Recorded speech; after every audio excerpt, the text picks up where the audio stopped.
Hola hijos de Einstein, ¿listos para estallar completamente el cerebro? Einstein rompe los cimientos de la física en el año 1905 con tan solo 25 años a través de su relatividad especial, una teoría que predice algo tan inusual como que el espacio y el tiempo no son absolutos, sino que se contraen y se dilatan de una forma muy especial. Son estas las transformaciones de Lorentz Fitzgerald, el corazón de la relatividad. Espera, Javier, ¿qué has dicho? ¿Has dicho transformaciones de Lorentz Fitzgerald? No son transformaciones de Einstein, ¿no? Son de Lorentz, de Fitzgerald. ¿Qué está pasando? Quédate, que te lo cuento.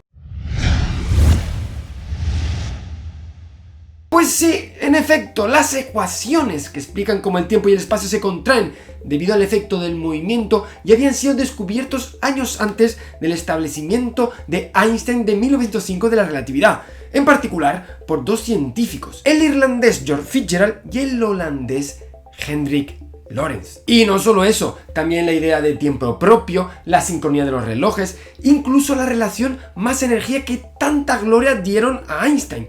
Todo eso ya había sido descubierto años antes.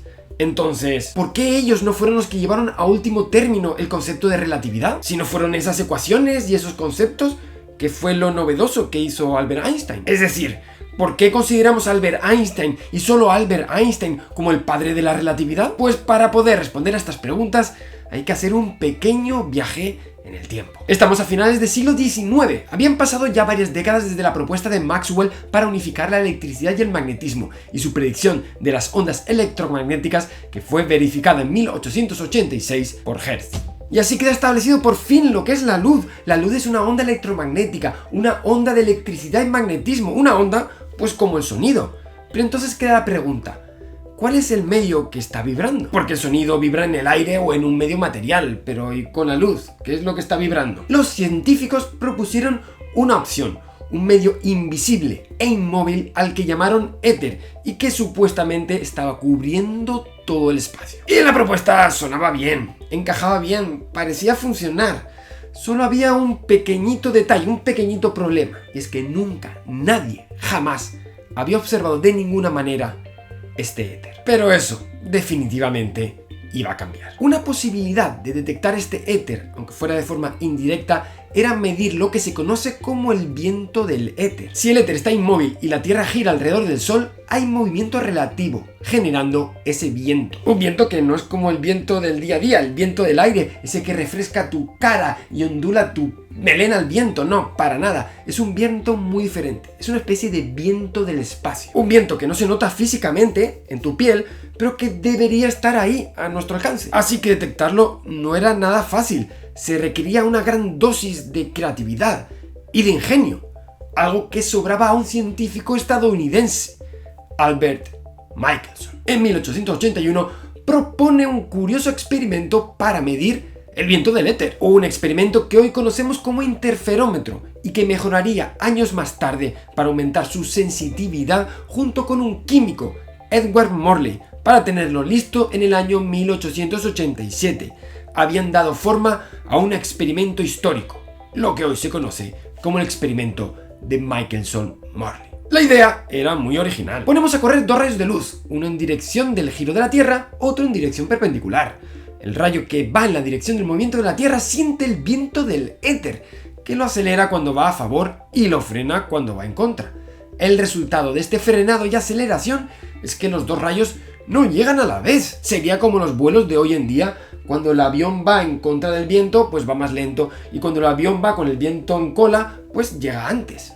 Va más rápido. Y aunque el experimento que les he presentado es una simplificación completa del experimento real, el que sí realizaron Michelson y Morley en el año 1887, esta explicación sí sirve para mostrarles cómo se puede detectar este viento del éter obteniendo una diferencia de llegada entre dos rayos que viajan de forma perpendicular. Y estaba todo listo para hacer un experimento histórico. Michelson y Morley habían tenido en cuenta cada detalle, cada minucia, habían aumentado la sensibilidad del experimento y eran capaces de detectar diferencias de llegada minúscula. Y cuando hicieron el experimento, nada de nada. Los rayos llegaban siempre a la vez, no importa si rotabas el experimento, si hacías el experimento en otra época del año, cuando la Tierra se desplaza en otra dirección, nada que ver. no había ninguna forma, ni rastro de este viento del éter. El impacto de la comunidad científica fue enorme. Muchos reaccionaron con escepticismo, como Heinrich Weber, quien más tarde sería profesor de Albert Einstein, pues se decían que quizás habría alguna anomalía, algún fallo experimental, algo que posteriormente, quizás con años o décadas, llegaría a explicarse. Esto es algo que ya ha pasado más de una vez en física. Pero hubo otros científicos que sí aceptaron el experimento y lo entendieron como un reto a resolver, un reto teórico, y se pusieron a trabajar en darle una explicación. El primero de estos científicos fue el irlandés George Fitzgerald. Fitzgerald se dio cuenta de que si la Tierra se comprime según se desplaza por el espacio en una cantidad precisa, entonces los resultados tendrán sentido. Hablamos de una contracción mínima de 5 partes por 1000 millones. Era una idea loca, extravagante, y muchas personas se lanzaron a ridiculizarla. Pero para él no sonaba tan fea. Poco antes, su amigo Oliver Heaviside, uno de los famosos maxwellianos, había propuesto que los campos magnéticos se contraen en la dirección de movimiento, lo cual encajaba con esta nueva hipótesis. Y así y todo, no todos se lanzaron a criticar o ignorar e incluso ridiculizar el trabajo del pobre Fitzgerald. Tenemos por ejemplo el caso de Hendrik Lorentz, que quedó muy sorprendido por esta propuesta y se convirtió en uno de los pocos que se la tomaron en serio. Entre 1892 y 1895, 10 años antes de que Einstein lo hiciera, Lorentz estuvo trabajando en el problema seriamente. Lorentz se dio cuenta de que para encajar a los resultados de Michelson y Morley no solamente era necesaria una contracción del espacio, era también fundamental una variación del tiempo. Lorentz así introduce el concepto de tiempo local, llega a derivar las transformaciones de la relatividad, que hoy llevan su nombre, incluso da con la idea de una masa creciente con la velocidad. Este excelente trabajo llamó la atención de un matemático muy dotado, Henri Poincaré, quien llevó todo este trabajo a otro nivel. Fíjense lo que hizo este genio. Primero, propuso la velocidad de la luz como constante universal independiente del observador, uno de los pilares de la relatividad, y trabajó también sobre el tiempo local y la simultaneidad por medio de relojes en movimiento, un ejemplo central en la visión de Einstein de la relatividad, y todo esto 10 años antes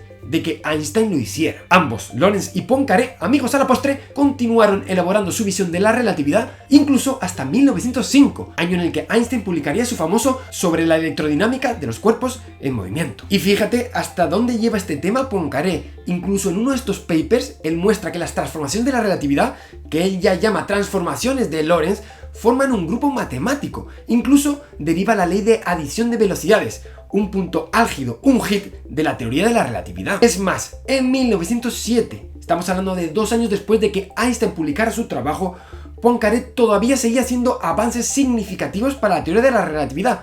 Por ejemplo, adelantó el uso de cuadrivectores, que son hoy fundamentales para entender la relatividad, además encontrando el intervalo, que es un invariante fundamental para la propia teoría. Pero es incluso la famosa relación entre masa y energía que tanto se atribuye a Einstein y que tanto lo glorifica, ya había sido obtenida años antes. Con lo cual nos queda la obvia pregunta, ¿qué fue lo que le quedó por hacer a Einstein? Pues ciertamente no demasiado. Básicamente, atar cabos. Tenía a su disposición las transformaciones de Lorentz, que éste había establecido unos años antes.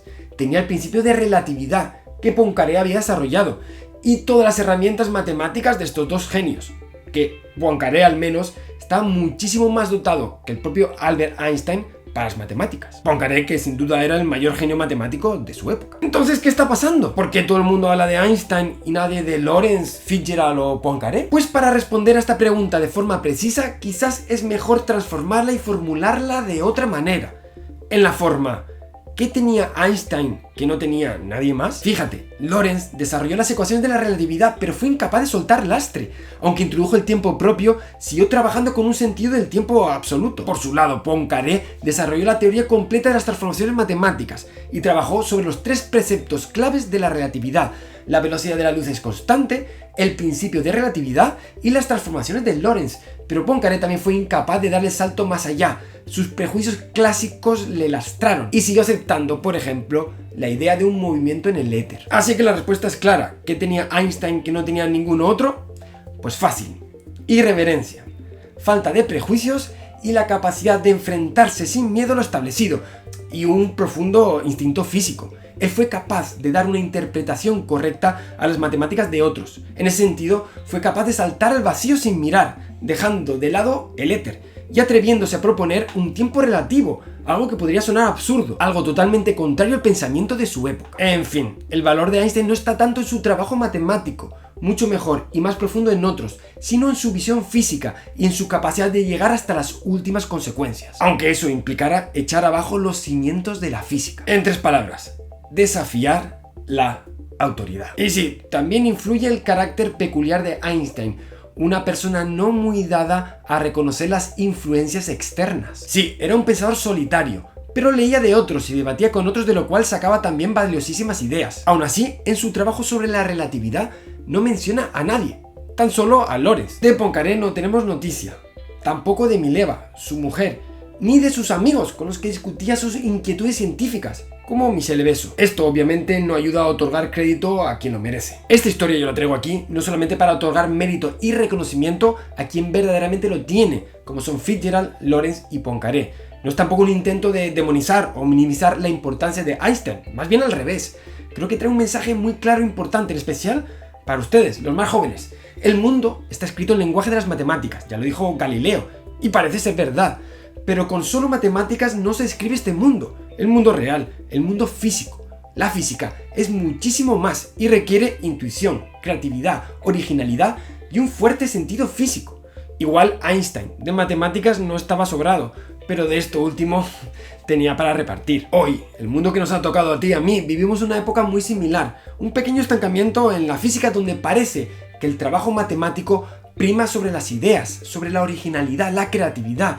Las teorías llenan páginas y hojas con supuestas nuevas fuerzas, con supuestas nuevas partículas, utilizando muchísimas matemáticas con procedimientos muy engorrosos. Pero falta una idea crucial, una idea de esa que todo el mundo diga, ¿cómo a mí no se me ha ocurrido antes? Una de estas que nos haga entender los conceptos más simples, como son el tiempo, la masa o la energía, de una forma que nos parezcan obvias. Cosas que sin duda todavía no conseguimos entender. Así que yo me pregunto, ¿será uno de ustedes, chicos y chicas que está aquí viendo Date un Blog, quien dé con una idea única, una nueva forma de entender el universo y que haga que rompan todos los paradigmas y todas las ideas que teníamos sobre el espacio y el tiempo? ¿Será alguno de ustedes, hijos de Einstein y de Curie, quien consiga una nueva revolución en la ciencia? Pues yo espero que les haya gustado muchísimo este vídeo. Dale mucho el coco y estudia, que quizás algún día me veo yo aquí hablando de ti. Nos vemos en el siguiente vídeo. Pirata. Hasta pronto.